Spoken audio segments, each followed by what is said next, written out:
Ioniq5 ready to rock, ready to roll. There's my lovely wife getting in. I forgot my sunglasses. I said we use that one.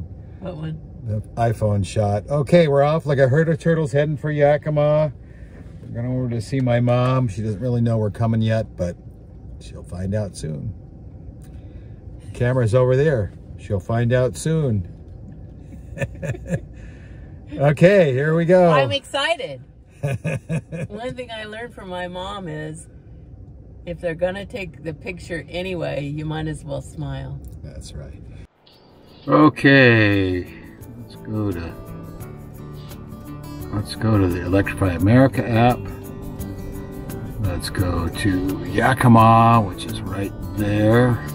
We're gonna zoom in on it. Come on, Yakima, show me the charger. I know you're there. There you go. I'm gonna click on that. It's gonna give me Walmart, East Avenue. Let's look at the details. 2 of 4 are available. 1 Chatamo is available. 1600 East Chestnut. 43 cents per kilowatt hour, and idle fees are 0. Of course, we are paying none of that because we are getting some free charging, 2 years of 30-minute sessions at Electrify America from Hyundai. So that's perfect. So anyway, there we go. All right, we're looking good. Wearing our hat today. Sporting our hat. This is probably going to be a common feature for me in these videos, is this hat, because I love it. It's my favorite hat. I've had it for, I don't know, how long have I had it? 10 years. 10 years, Last time I was in Montauk. Yep.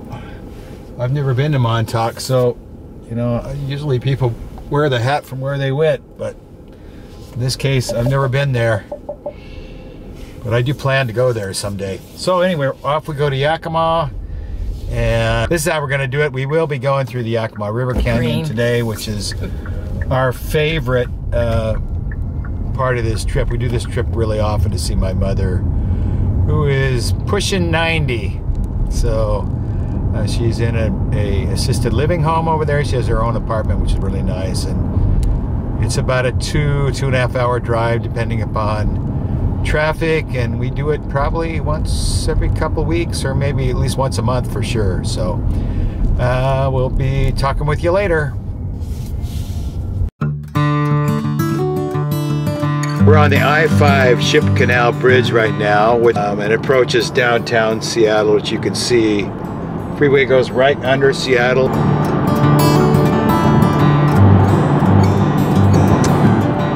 We are now on the I-90 floating bridge. This is the second longest floating bridge in the world. The longest one is the 520 floating bridge, which is about 2 miles north of here. This one is 6,062 feet. We're now on I-90 approaching Snoqualmie Pass. I-90 is part of the Interstate highway system. During World War II, General Eisenhower had trouble moving troops through Europe due to bad road conditions. When he returned to the United States and later became the President of the United States, President Eisenhower made it his mission to construct the interstate highway system. Today, there's over 45,000 miles of the interstate highway system. It's considered one of the greatest public work projects in the history of the world. Each lane had to be 12 feet wide, and there had to be 10-foot wide shoulders. The bridges and tunnels had to have at least 14 feet of ground clearance for trucks to go by. And also it had to be constructed for 70-mile-an-hour constant running, so the curves had to be set up for 70 miles an hour. We're now approaching Snoqualmie Pass, which was used by Native Americans to go between the east side of the state and the west side of the state to trade with neighboring tribes. The reason they used this pass is because it was the lowest pass in all of the Cascade Mountains through Washington. The pass elevation is 3,022 feet or thereabouts. That makes it pretty easy to go through there most of the year. Later on, it became a wagon trail where settlers came from the east side to the west side of the state via a wagon road that followed the Native American Trail. And beyond that, it became a paved road, and although a narrow one that crossed between the state. And later on, became a little wider road, and then eventually became Highway 90 between the east side and the west side of the state. It's been referred to by a lot of different names. I have no idea what Native Americans called it. I probably should know that. My apologies to any Native Americans for not finding out that ahead of time. If you'd like to put that in the comments, I'd love to know. It's also been referred to as the Sunset Highway.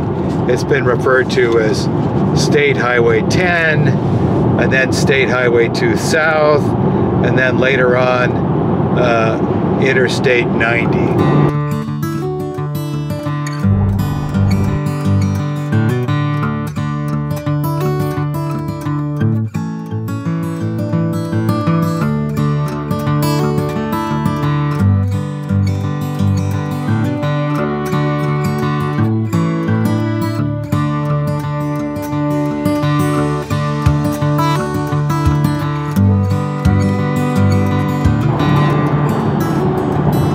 Yakima River has its headwaters near Snoqualmie Pass, near the summit of Snoqualmie Pass in the Cascade Mountains.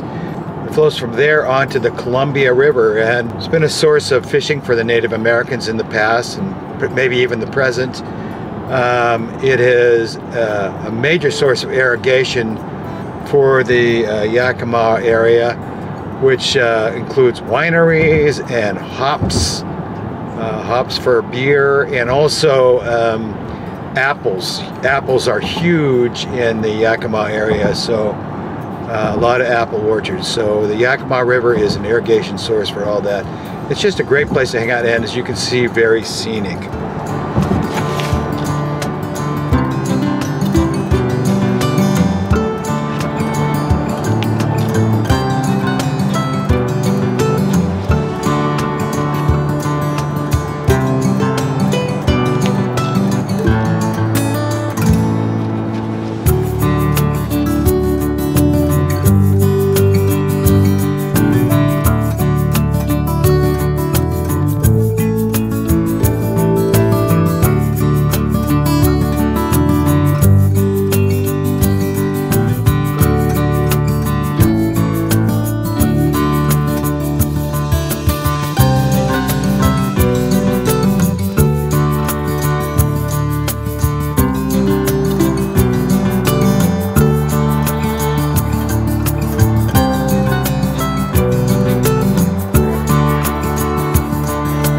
We're at the Canyon River Ranch Resort on the Yakima River. It's a nice resort between Ellensburg and Yakima, and it's here basically to support fly fishing and people floating the river for recreation in the summertime. It has a nice pool.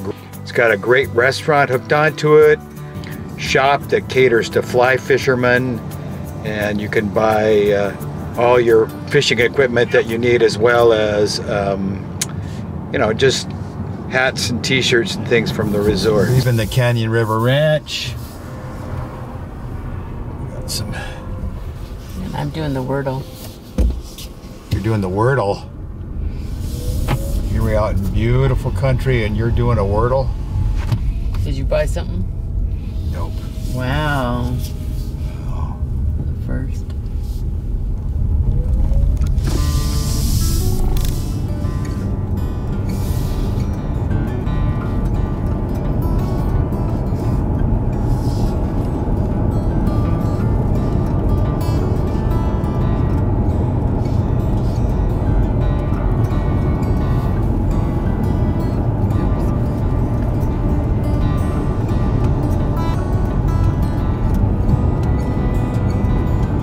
Somewhere there's a picture of us standing right there on that sort of bluffy thing right before the road disappears there, that has us standing there together.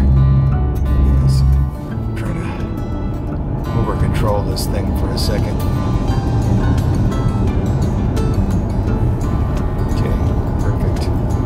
Perfect.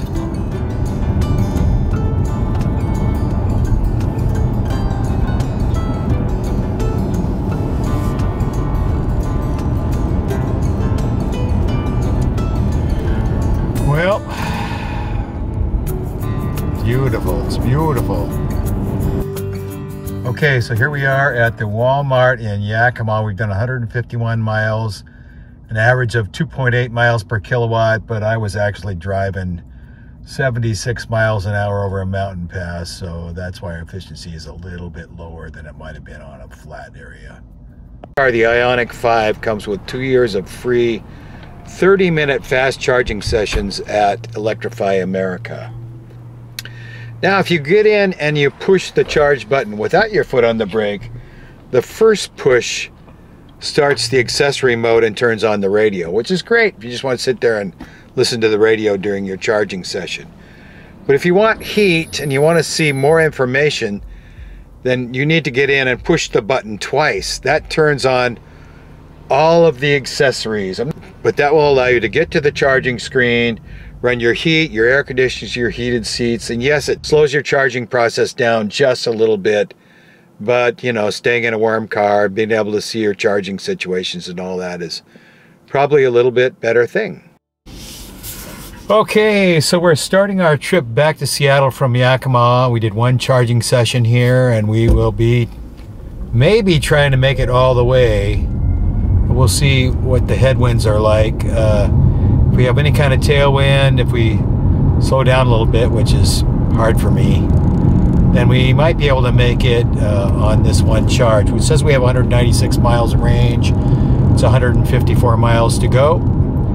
Cross your fingers. We'll get back to you later. And we'll also be going through Yakima River Canyon again on the way back, and we'll try to pop a camera on top of the car and maybe get a little better view of the river on the way home. All right, talk to you soon. Bye.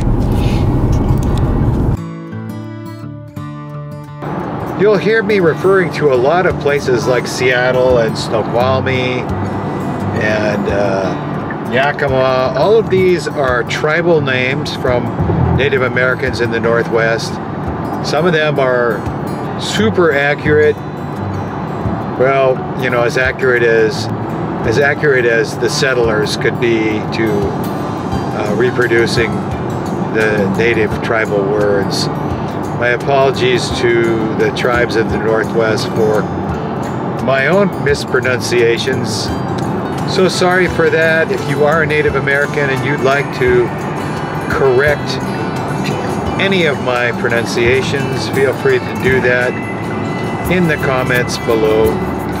If you like what we're doing on this channel, EV road trips, Ioniq5 road trips, or just regional and national road trips with some pretty scenery, feel free to subscribe to our channel, give us a thumbs up, and click the bell so you'll be notified of any videos when we put them up. So our point on this channel is not to make money. We would like to show how easy it is to move with an electrified vehicle in North America, and show people, especially seniors like ourselves, that you can actually take an electrified vehicle on a road trip and enjoy yourselves. So thank you for joining us. We'll see you soon.